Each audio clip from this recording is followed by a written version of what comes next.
Hello everyone and welcome back to another vegan and gluten-free recipe episode on this channel. Today I'm making this batch of mini date brownies simply because nothing sounded better than a guilt-free chocolatey dessert. You know the drill, let's go through these 10 lovely ingredients that go into these mini date brownies. First up, there's 3/4 of a cup of these pitted medjool dates, 1/2 cup of all-natural unsweetened almond butter, 1 tablespoon of golden flaxseed meal, 5 tablespoons of unsweetened cocoa powder, 1/2 teaspoon of baking soda, 1 teaspoon of vanilla extract, 1 teaspoon of apple cider vinegar, 1/4 cup of water, a pinch of salt, and finally a little bit of this coconut oil to grease the muffin liners. Now let's go through the 5 steps of the recipe, which I've linked down in the description box in case you'd like to follow along with me and make some of these date sweetened and flourless brownies yourself. If you do check out the recipe, you'll notice I've made a couple of modifications just to make the brownies based on my own preferences, but for the most part I do stick pretty closely to the recipe courtesy of the Detoxinista, aka Megan Gilmore. For step number 1, I'll take the 3/4 of a cup of pitted medjool dates and I'll soak them in boiling water because I really like to let dates soak and kind of break down a little bit because that makes it easier to pulse them down to make the brownie batter. I'll soak them for about 5 minutes to get them softened and ready to be pulsed down. For step number 2, I'll take the soaked medjool dates, I'll drain them out, add them into my food processor, which I have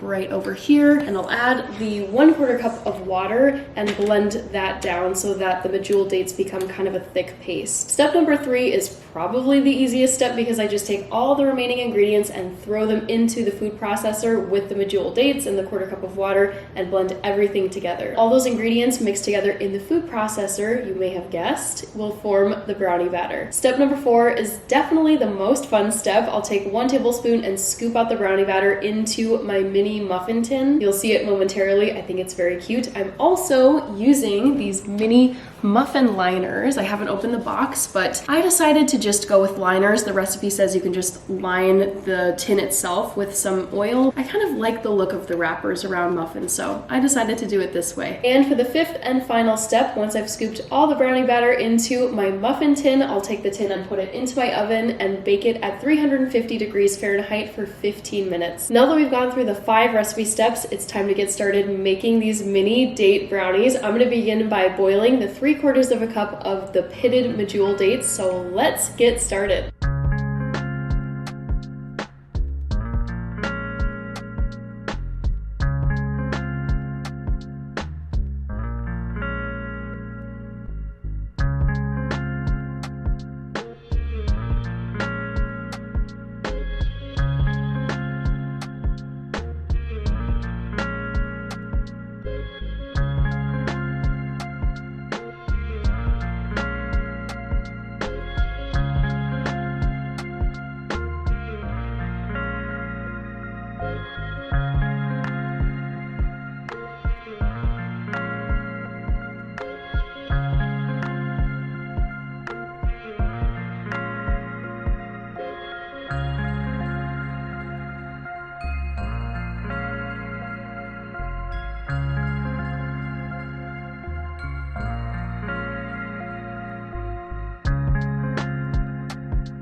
My home smells so nice right now. It's just the cocoa-y goodness of the brownies has just gone everywhere in the air. They are all done. I've let them cool for about 15 to 20 minutes. You'll also notice that I decided to not use these 4 liners on the side because I didn't want to stretch the batter and it seemed like 16 mini brownies was plenty for me. All right, let's put these little beautiful brownies all on a plate. Oh my goodness. I think if you showed this to anyone, they would be really surprised that these don't have any flour in them and also no processed sugar. Actually, in the food processor, my food processor at least, is not able to completely pulse down the dates. You can kind of see them. It may be hard to see on camera, but I actually don't mind. I think it's nice to have a little bit of texture and fiber in something that is a sweet treat.